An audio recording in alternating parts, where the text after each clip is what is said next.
Hello আসসালামু আলাইকুম বন্ধুরা, আমি আসছি আপনাদের গল্প নিয়ে। ছোট গল্প, কাঁঠাল খাওয়ার বাজি। কাঁঠাল খাওয়ার বাজি।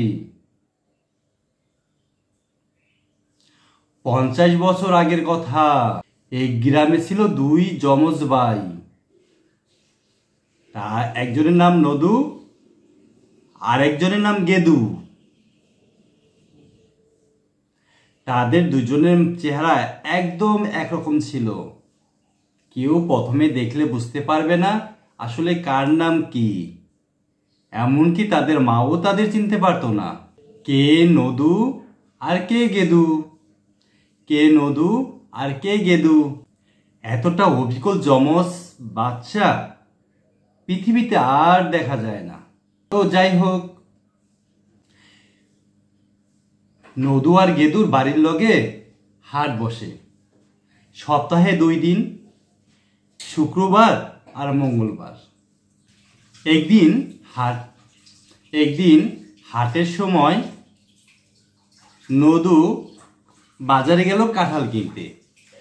বাজারে গিয়ে সবচেয়ে বড় বড় 2টি কাঁঠাল পছন্দ করলো। করার পরে বলল, কাঁঠাল দুটির দাম কত? কাঁঠাল ব্যবসায়ী বলল, রাজ্যের বড় কাঁঠাল, এত বড় কাঁঠাল তুমি নিতে পারবে? তখন নদু বলল, এইটুকু কাঁঠাল আমি নিতে পারবো না, আমি তো একাই খেয়ে শেষ দিতে পারবো।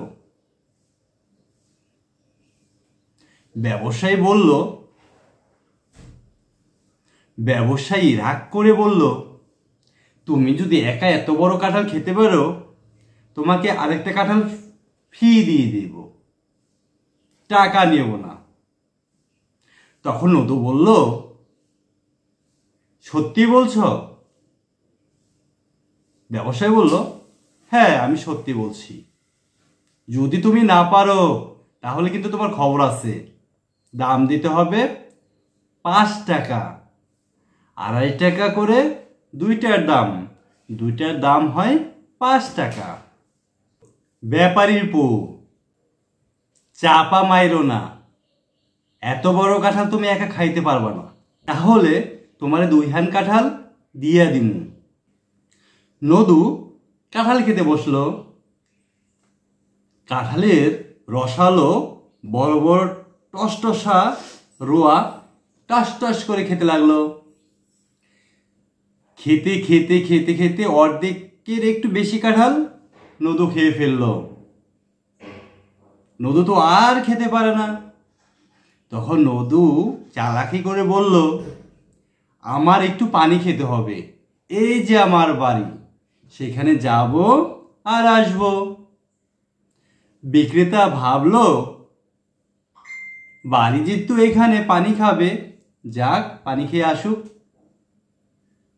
নদু চালাকি করে বাসায় গেল। যাওয়ার পরে তার যে যমজ ভাই আছে তাকে তার জামাটা পরতে বলল এবং বলল, সব বিস্তারিত ঘটনা বলল। সেখানে যাবি, যে কাঁঠাল খাবি, কাঁঠাল খেয়ে আরেকটি কাঁঠাল পাশে আছে, সেটা মাগনা নিয়ে আসবি, কোনো টাকা লাগবে না। যেই কথা সেই কাজ। 2 মিনিটের মধ্যে গেদু চলে আসলো। তারপর বড় বড় কাঁঠাল দেখে তারও লোভ হলো। সে নতুনভাবে কাঁঠাল খাওয়া শুরু করলো। আশেপাশে যত লোক ছিল সবাই তার কাঁঠাল খাওয়া দেখে অবাক। এত কাঁঠাল খেতে পারে ছোট্ট বাচ্চা, কিভাবে সম্ভব? তারপরেও তো খাচ্ছে আর খাচ্ছে। শেষ পর্যন্ত কাঁঠাল খাওয়াটা শেষ হয়ে গেল।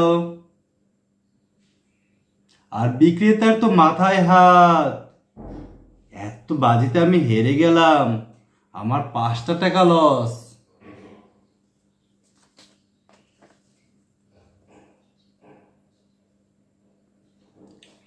বিক্রেতা পরে কোনো কথা বলতে পারে না, তার তো মন খুব খারাপ।